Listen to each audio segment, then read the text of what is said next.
Welcome to the Inspired Evolution. And it is such a treat to be here today. I cannot confess, we actually legitimately have a sister in the house. Gahmya, how are you?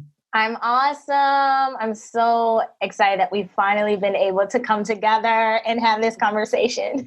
We are making it happen, guys. For those tuning into Gahmya Drummond-Bey for the first time, she's a top primary educator, a global curriculum designer.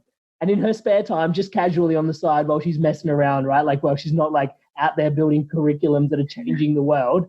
She just moonlights as a TED speaker. She's got a TEDx residency. She's a 2-time TEDx speaker, and she's the founder of Evolved Teacher, right? So can you see something going on here? This is why the sister's here. Inspired Evolution, Evolved Teacher. Can't wait for this, right? She has been rated the top primary educator in South Korea, and has been redesigning learning programs and curricula in over 20 countries, right? Her moonshot is to push humanity forward by impacting education around the world. And I believe in education myself, but the work you're doing with everyone is just so amazing. So it is such a treat to have you here. Thank you for being here with us. Thank you so much. It's just such perfect synchronicity that we're together in this podcast. I mean, Inspired Evolution. As soon as you told me the name, I just said, okay, these are my people. All of my people. Dude, we're so locked in. So I think I bumped into Gahmya once at Mind Values in university, I think last year.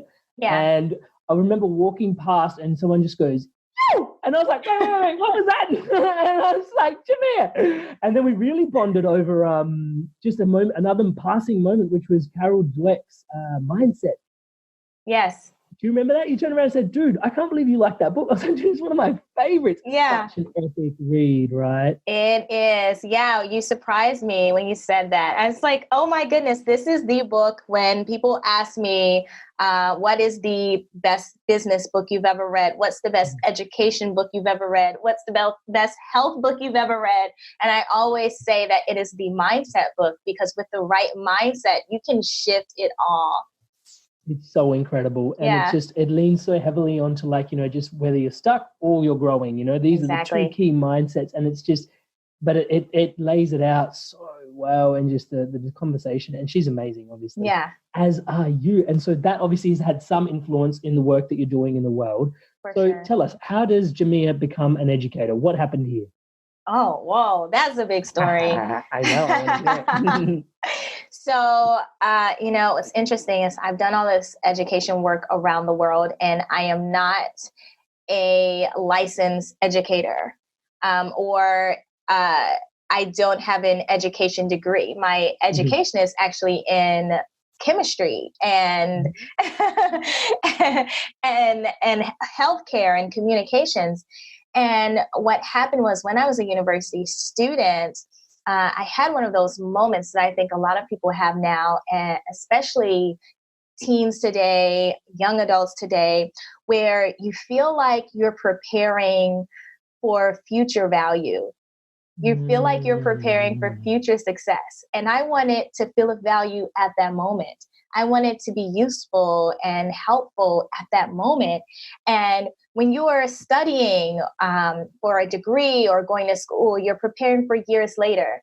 Maybe one day I can be a doctor who helps save someone's life. Maybe, I can do this. And I thought, so am I going to spend these years in the present preparing for the future? Yeah. What am I actually doing for anyone, for myself, for the world during the years of preparation? And so I thought, you know what? Forget this. I'm just going to go off into another country, These are American rules. And so I read this book, Mountains Beyond Mountains by Tracy Kidder. That was about this Dr. Paul Farmer who went to different villages in Africa and went house to house to provide healthcare. So I joined the Peace Corps, and I said, you know what? I'm going to a country. I asked them to send me to a place where I could learn an uncommon foreign language. Who does that? I have no idea. What was going on there? Jamia. Right. And so I got my assignment, and it said Turkmenistan. What? I had never even heard of this place. Right. Turkmenistan. Okay. And so I get there, And when I get there, the town, the people in the village said, you know what? We don't trust doctors. You're going to sit in an empty clinic. That's not what's going to help us. What'll really help us if you teach us how to read and write in English so that we can get visas, so that we can get more opportunities, so that we can get away. Turkmenistan is controlled by one of the most extreme dictators in the world. Wow. So that's what I did. And that was my introduction to education. And what I learned there was I felt of value every second. I could see people grow, seeing people learn, seeing someone who can't communicate with you come back to you the next day and they're expressing greetings and they can express themselves. It is powerful. And, it was just from then on, I wanted to learn how to be better, how to be a better educator, how to be an impactful educator. And I decided that instead of going back to my home country in the US and learning from schools, I thought, what if I actually go out into the world to as many countries as I can and learn from the people, learn from kids in the world. How do you learn? What do you want to learn? And how can I help you? And that's my education degree. The thing, there is so much in there. Thank you so much for sharing. But I just want to be like, why does what you have shared, like the end of that is so simple, right? When you hear it, it's like, I went traveling around the world to meet people and ask them, what did they want to learn? How did they want to learn, right? When I say it out loud, it's like, oh yeah, that makes sense. That makes sense. It's so revolutionary. Like, why is that so outside the box when it just feels so intuitive? Right. I think you hit the nail on the head when you said it's intuitive. And I feel like, we've been taught so often to follow our passions and to find what your purpose is, right? Mm. And so many of us do whatever that means, find your purpose. As an educator, especially someone who works with teens a lot, I find that a bit problematic. So I don't say find your purpose. I say find your curiosity and follow it, whatever you're curious about in every moment. Because for people who kind of grow up sort of like I did, feeling like, I know I want to help people. I know that's my passion. If you have that, then that's great. But if you're someone who doesn't have that, which there are so many people who just, the word purpose or the idea is just really problematic. Makes them more stuck. Yes. It's so hurtful for people to say, but if you just find your purpose, you got it. What? So instead, whatever you're curious about, man, that's the seed. That's I love take that. You everywhere you need to go. That. So I totally believe in that because I believe that we are the universe looking in on ourselves, and that like curiosity is like the thread of like what is bringing universe into existence. It's like innately we're curious. And there was this when I had Stephen Kotler on, we had this amazing conversation, and he goes, like if you're ever in fear, just in like you don't even have to go to gratitude, just go to curiosity. Get curious about your fear, and the fear dissolves. And I was like, you just trumped curiosity again. It's such a powerful medicine. I really love that. It's how the universe whispers to you. It's like, hey, what do you think about that? You're like, and then you start asking questions, right? There's such a big focus on finding the answers, but it's not about finding the answers. It's about having the questions. Questions take you everywhere you need to go. And so what I think is, although a lot of us, reach that point of finding our curiosities or finding our purpose, we think once we've gotten it, we're done, because that's where the conversation leads us. But there's actually a third step, and that's your service. And I really feel like every issue in the world can be solved by each and every one of us. And if we focus more on what problem we can solve, how we can be of service, then we go beyond our boxes. So for me, it wasn't, I am an educator in this space.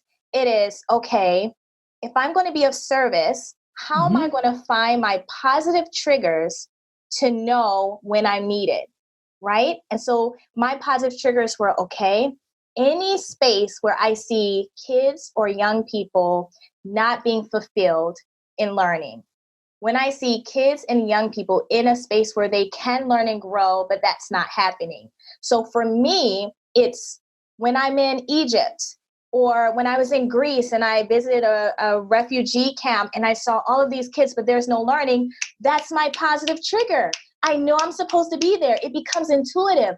But when you don't create those for yourself, then you just walk and travel wherever and you don't see yourself in those spaces. Because to you, your passion and purpose is in this one box. This, I am a this or I am a that, but it's not.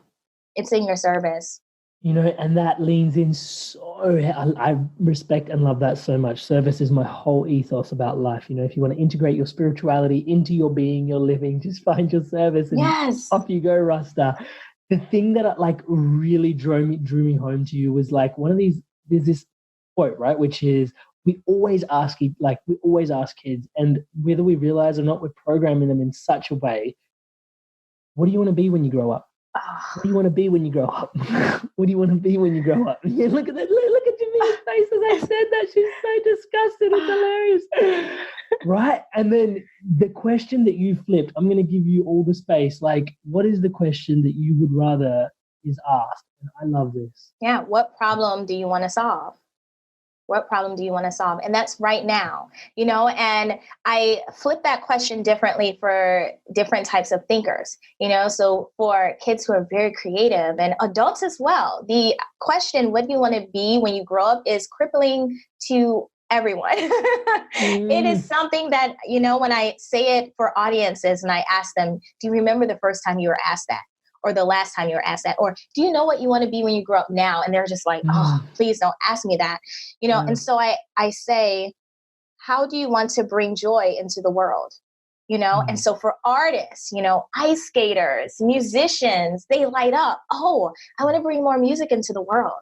I want to dance. I want to make people laugh. I want to make them smile, you know? And so it's the same question, but it's tailoring it to different types of thinkers.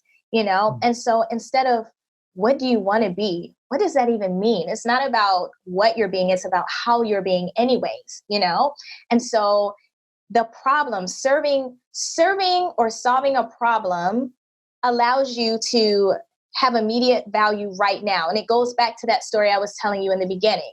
So if I ask a child, what problem do you want to solve? And they say, you know, I really want to help sick people feel better.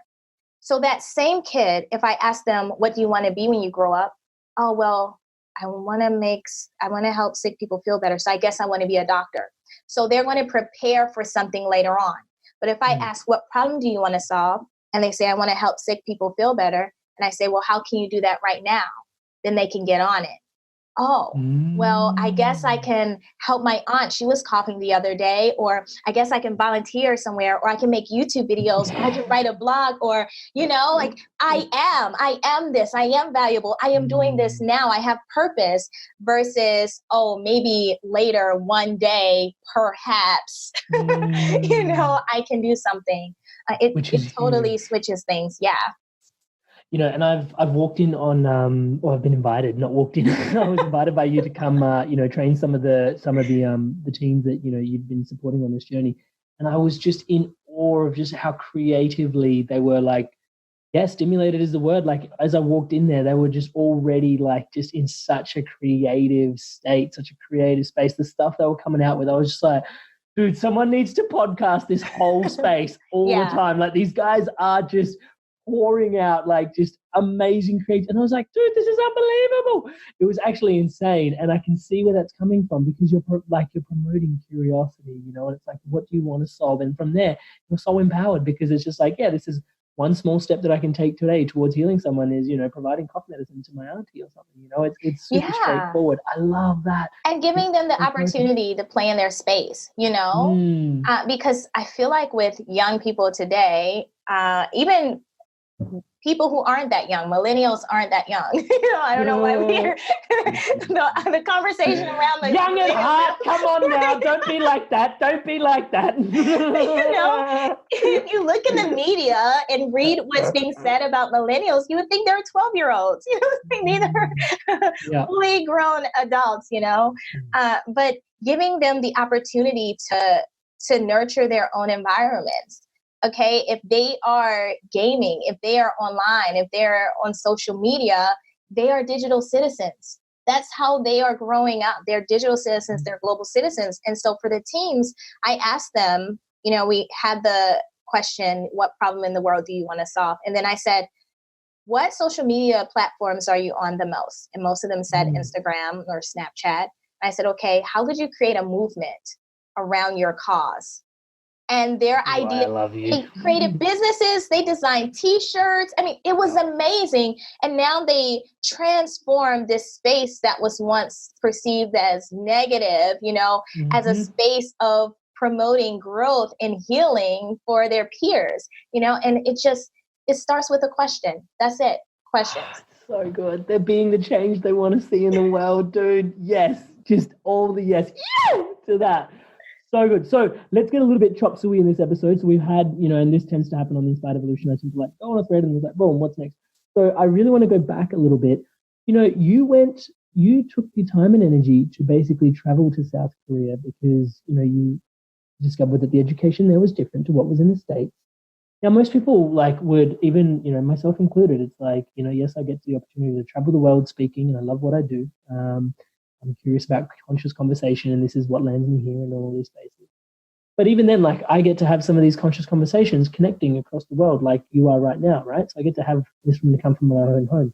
But something about you was like, oh, this is interesting what's going on in South Korea. Bye, America. And you just left with a one-way direction. So I want to know, what do you think it is about you is it just how curious you really were, or what's going on in there? What drove you to explore the planet to basically find more and more education? And why was that the system? What dropped in there? Why are you different? I feel like I knew that I had a very tailored view of what opportunities were available. I had even when I was in university, and I went to an incredible university, but when I was selecting my major, I remember saying, I'm only selecting my major based off of what I know is available to me. I don't know what I don't know. And I felt like the people around me didn't know what they didn't know either. Absolutely. Absolutely. And I had to be brave to figure out, to have conversations, to meet new people who thought differently, who had different experiences, so that I could know what was even available to me to do. And so I even the conversations I had, I felt like, there are times, even in conscious spaces, where you're having the same conscious conversations over and over again. Okay, something's happening here. It's time for some new energy. It's time for some new, yes, it's time, because we travel in these bubbles, and it takes, echo chambers. They do, and when you notice that, and if you're dedicated to your personal growth, there are times when you have to be honest and say, okay, I'm going to have to be a bit brave and see what else is available for me, right? Because I'm noticing some cycles. I'm eating the same things. Even if it's working for you. And, a lot of the times, unless we are nudged by something that's uncomfortable, or painful, we won't move out. We won't go outside of our comfort zone. And for me, it isn't just discomfort. It is whenever I notice a pattern, a cycle. Okay, I found my friends. I found my people. I love you all. But how many times are we going to talk about our chakras? Anyone else have anything new? Have anything new here? Meet some new people. And for me, at that time, I just felt like there was a whole world out there. A whole world. And it wasn't something like I come from a lot of money and, I didn't have a benefactor or anything like that. It's something that anyone can do. Even in some of my first trips when I was traveling to different countries, learning from them, I would go on maybe, I think it was like a weekend or something, and I would pack my carry-on with books and coloring, like crayons and materials that I knew I would have to find a space to deliver them to. And so I would pack my, because you go somewhere and you're having fun and you're just like, oh, I'll just go back home, And I would say, oh man, I have this carry-on full of stuff. I guess I need to find a place where kids are. One time, I think it was my second time in Bangkok. This was like 2011, I think. I had one of those suitcases and my only option was to go along the streets in Bangkok and teach kids who were begging because I couldn't find any places to volunteer at. One of the most beautiful experience ever, and it was just my way of pushing myself. So if you feel like you may become afraid and may backtrack, figure out a way, it's just like waking up at 5 a.m., or going to the gym, little hacks, like making sure your gym clothes are ready. Do something, put something in your bag that you'll have to deliver it or you'll have to meet someone to nudge you to go outside of your comfort zone and to serve. And that's what I had to do. Now I'll just show up anywhere. But at that time, I was. She does show up, as you can tell. But man, that for me speaks on to like a lot of things as well. And I'm just gonna drop it in there, which is even when you're like for a while there, I was speaking all around Australia, but I was paying for some of the gigs that I was speaking at in terms of I was paying for my own flight, paying for my own accommodation, but it didn't matter to me. It was just like I've just I love this thing. I'm just going to do it, and I'm learning how to do it. And so, you starting like that story means so much to me, what you just shared. Like, yes, I've got my materials and here I am. And like, yeah, okay, there's no volunteering opportunities. Doesn't mean my energy is stuck. Like, here I am. This is the work I want to do. I'm going to learn my stripes somehow, whichever way. This is what I'm here to do. Your curiosity, you can't fake it. I love that. Thank you for sharing that. I want to dive deep into, right? The fact that you're, let's just call it out, is evolved teacher, right? Yeah. So let's have a conversation because I'm totally with you on this. Like, I love coaching, I love speaking, and obviously a big part of that entails education. But and I'm already prefacing this with the answer, so shut up, Amrit. But the whole idea of evolved teacher. But as we can see, even in this conversation, you're consistently advocating growth, and just being on that journey of growth yourself. So that energy of being the perpetual student, but then also being the evolved teacher. So you're consistently evolving and teaching and learning. Tell us about that dance and like why that is the case, in terms of like why not just sit there and continually learn, or why do you have to evolve to be a teacher? When I think of a teacher, I think of all of us, everything that we do, even, when you smile at someone, when you love someone, you're teaching them how to love you, how to engage with you, everything is a teaching moment. We're all evolved teachers, and even what we spend our money on, it's a vote. It's a vote for what you want in the world, right? You're teaching the government, commerce, what they can produce for you. Every exchange is a teaching moment. We're teaching in everything, And so for me, evolved teacher, even my teens, they say, Gahmya, we want evolved teacher shirts, because I tell them, because in our experiences, I am not here.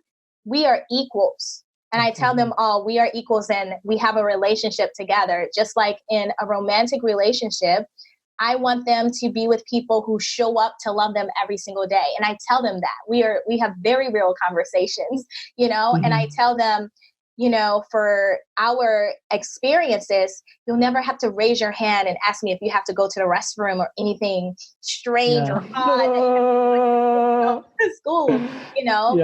You are my teacher as well. I'm learning from you. What you show me, what you say to me, what you ask, I'm learning, and you're learning from me. And so for me, evolved teacher is not just about being an educator. It's about being a human being, and it's about us all learning and growing and evolving together as a planet. Inspired evolution. Yes. Dude, I love you. I just want, like, you touched on something really deep there again, which I know you can't stop doing because you're amazing. Transference, the idea of transference, like I've been thinking about this a lot. So like, even if like these days I'm walking out of my way to pick up trash on the streets, Yes. right? And especially when I'm walking with people, like if I see something and I'm like, I definitely have to go pick that up now. Yeah. And it's like, why? Because then it's like seated in their consciousness. Oh yeah, that should be something I should be. And whether they're conscious of like it's seated or not, subconsciously they saw someone pick up trash. It becomes a non-weird thing for them to do. Yeah, totally get it. Love it. Digging it. So I'm conscious I've got only a little bit left of your time. And I just want to flag a couple of things for those that are listening. We've been talking about educating children, teens, but also adults, right? So like these questions, like who do you want to be when you grow up? Like Gahmya said, these are questions that adults have been asked, and, the question can very much be, what are you curious about, and what problems do you want to solve? Where does your joy show up? So like these questions are totally available to you and you can ask them at any point, like I've got clients at the moment and they're like 55 and they're refinding themselves, and it's never too late, I guess is the message to really unpack and start doing some work. It's such a blessing. I want to have a quick conversation in terms of you've got an amazing relationship doing TED Talks and you love doing your TED Talks. And for those that do, your storytelling is, I'm in awe of it. Let's just put it that way. It's incredible. How did the journey with TED? Tell us a little bit about the journey with TED. What's going on there? Interesting. Yeah, it was really cool. So when I was in South Korea, just learning my first year as a teacher, I would just blog whatever was going on in my classroom as I figured things out. And I started to build a bit of a following of Korean moms and educators. And then I actually went to a Mind Valley event that was A-Fest. And I was just going around talking to people, saying, hi, I'm a teacher. I'm interested in these things. I'm traveling on my free time to different countries. And someone said, you should do a TED Talk. I hadn't even heard of a TED Talk. I didn't know what a TED Talk was. What's funny about me is, I'm a deep reader, I read so much and I consume a lot of information. However, I'm not a follower of like influencers or gurus or, so I remember there was a lot of name dropping like Tony Robbins and all of these people. And I hadn't even heard of these people, it's just like, who are these people? I don't watch TV. I don't, I'm not scrolling on the internet. Who are these people? Yeah. Take me back to Turkmenistan. Right. And so the idea of TED came up over and over again. So when I went back to South Korea, I looked up TEDx and saw there were, a few. And so I literally sent a Facebook message in the Facebook group. And this is what I tell a lot of people because they're like, how do I get into TEDx? And they're worried so much, and the thing is, just a tip, a lot of the applications, it's so easy to get lost in the slush pile. But the social media and, a lot of even the websites are run by volunteers for TEDx, and these people are very passionate. That's why they're doing this. They aren't getting paid. And so they want to know about you. You're doing them a favor. They want to put great ideas on the stage, and for TEDx, it's also not about who you are. It's about the idea that you have. So go in straight. You're championing. Yes. And also it's about how the world can use your idea, so it's not about, this is what I've done. And, it's about, okay, if we take the seed of what you're talking about and pull you out of it, how can the world use this? So for example, for my talk about my last one for education, it wasn't focused on me and my journey around the world. It was, stop asking what do you want to be when you grow up. Ask this. This is for you. And the world can use that without me. Okay. And so I sent an email or a Facebook message and to TEDx, I sent them my script because I had already written a talk. And they loved it. They were just like, first, actually, they told me no, because it was like the event was in 3 weeks or something. They came back and they said, actually, we read your script. This is amazing. Thank you. It's got Gahmya written all over it. But I ended up only having like a week to prepare. It wasn't, so anyways, I got that one. I did that one. And then I think 4 months later, I did another one, same way. And then a few years later, just last year, I did a TED. And that one I did the TED residency, which was awesome. It's like a fellowship where they follow your work and support you. And then I did the main talk, which was about what problem in the world do you want to solve?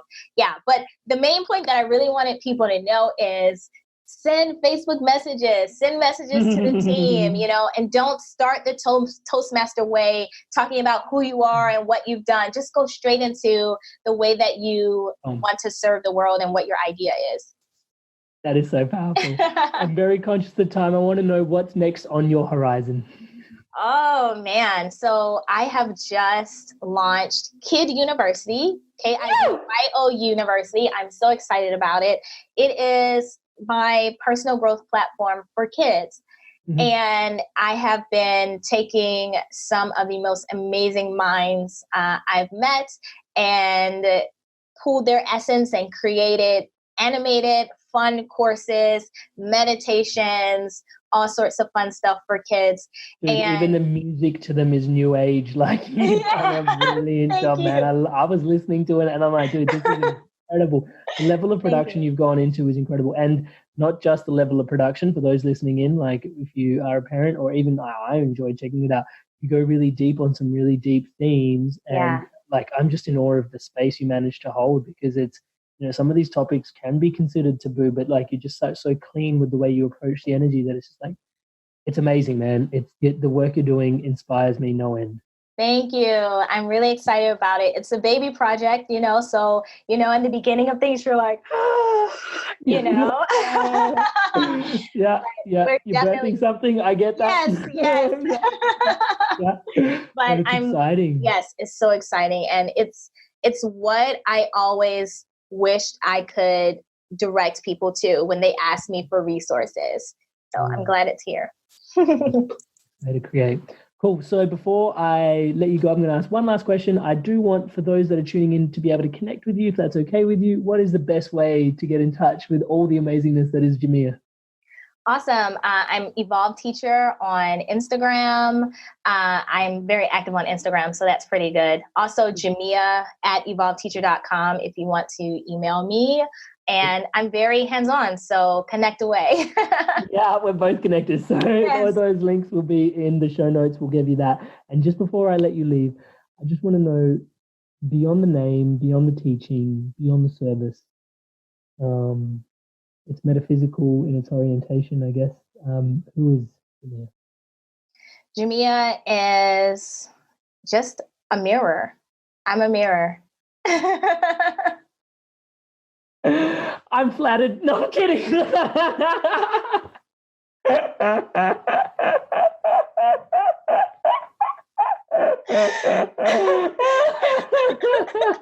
I'm a mirror of Amrit, everyone. So. Just in this moment. No, not all the time. Oh, damn it. It made me sound so egotistical. To a metaphysical question. Damn it. Got me good.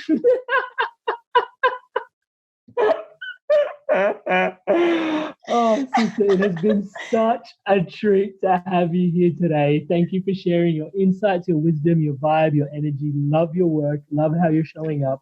Thank you for showing up here for us today. Thank you for today. Thank you for all the work you've put into yourself, man. I know, like, the journey, and I've watched you grow, and we've been on this path together for a little bit, but I know there's so much work that goes into that. So just taking all the metaphorical hats off to that. And as always, wishing you all the best for the future, man. So much love. Thank you so much. Same to you. Thank you guys so much for tuning in to the Love of the Inspired Evolution and sharing the Love of the Inspired Evolution. If you feel like this content has supported you or may support anyone else that you know may resonate with the content of it, please share away and share the love around. Thank you guys so much. And to stay up to date on whatever's coming out with the Inspired Evolution, please subscribe. There's all these links in the bio for you to tune into the episodes and all these different platforms, just so the message can get to you and your loved ones. Thank you so much for all your love and support. Stay inspired to evolve.